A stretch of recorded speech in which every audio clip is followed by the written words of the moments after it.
ناظرین، آج ہم اس ادارے کی بات کریں گے جو اقوام عالم میں والد کی طرح کردار ادا کرتا ہے۔ یعنی جب بھی کسی قوم کو، کسی ملک کو معاشی بحران یعنی اکنامک کرائسس کا سامنا ہوتا ہے تو وہ اس ادارے سے رجوع کرتے ہیں۔ اس ادارے کا نام ہے IMF۔ السلام علیکم، TheManto.pk میں خوش آمدید۔ آج ہم آپ کو IMF سے متعلق مکمل جانکاری دیں گے۔ ناظرین، IMF ایک بین الاقوامی تنظیم ہے جو عالمی معیشت یعنی ورلڈ اکانومی کو مستحکم یعنی سٹیبلائز کرتا ہے۔ IMF کے 119 ممبرز ہیں اور IMF کا بنیادی مقصد یہ ہے کہ وہ غربت کا خاتمہ کرے، تجارت کو فروغ دے اور عالمی معیشت کو مستحکم بنا دے۔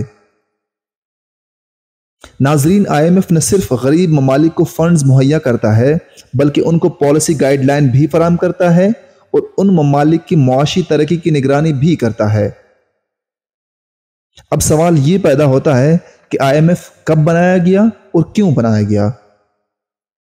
اس کو سمجھنے کے لیے جب ہم تاریخ کے اوراق پلٹتے ہیں تو ہمیں نظر آتا ہے کہ 20ویں صدی کے اوائل سے لے کر 20ویں صدی کے مڈ تک دنیا سیاسی اور امن و امان کے بحران سے دوچار رہتی ہے، جس کی وجہ سے عالمی معیشت کو بہت بڑا دھچکا لگتا ہے۔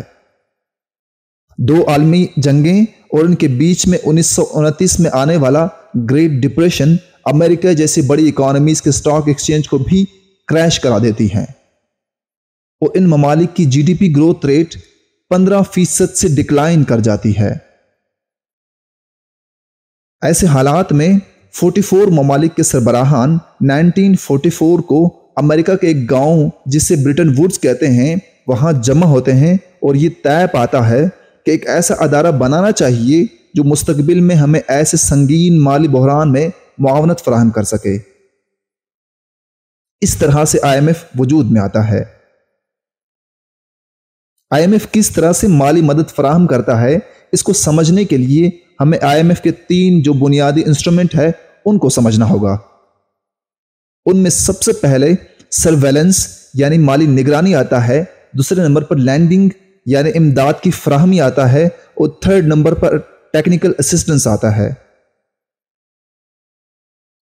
ناظرین، سرویلنس یعنی امداد کی مالی نگرانی کے تحت IMF ممبر ممالک کی معاشی پالیسی پر گہری نظر رکھتا ہے۔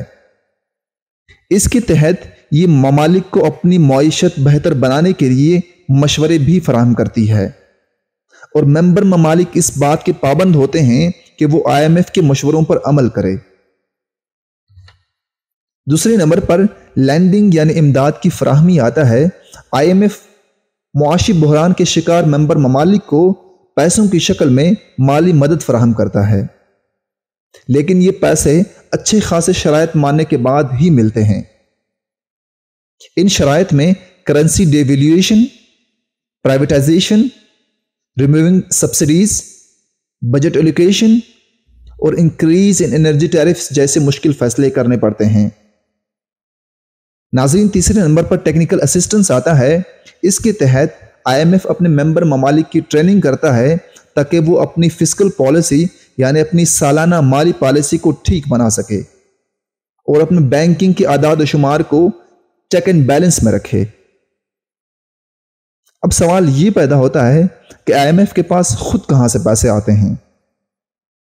ناظرین، IMF کی جو ممبر ممالک ہے یہ ان کو سبسکرپشن کوٹا کے تحت فنڈ پرووائڈ کرتا ہے اور IMF یہ فنڈ غریب ممالک کو انٹرسٹ ریٹ پر دیتا ہے اور انٹرسٹ ریٹ کے مد میں جو ملنے والے پیسے ہوتے ہیں یہ ان کنٹریبیوٹرز میں دوبارہ تقسیم کر دیے جاتے ہیں۔ جتنی بڑی اکانومی ہوتی ہے اتنے ہی زیادہ وہ فائنینشلی کنٹریبیوٹ کرتا ہے IMF کو۔ ناظرین، کرنٹلی امریکہ 17.46% کنٹریبیوٹ کر رہا ہے اور اس طرح سے وہ IMF کو ایک مینیپولیشن ٹول کے طور پر بھی استعمال کرتا ہے۔ ناظرین، یہ تھا IMF سے متعلق مکمل جانکاری۔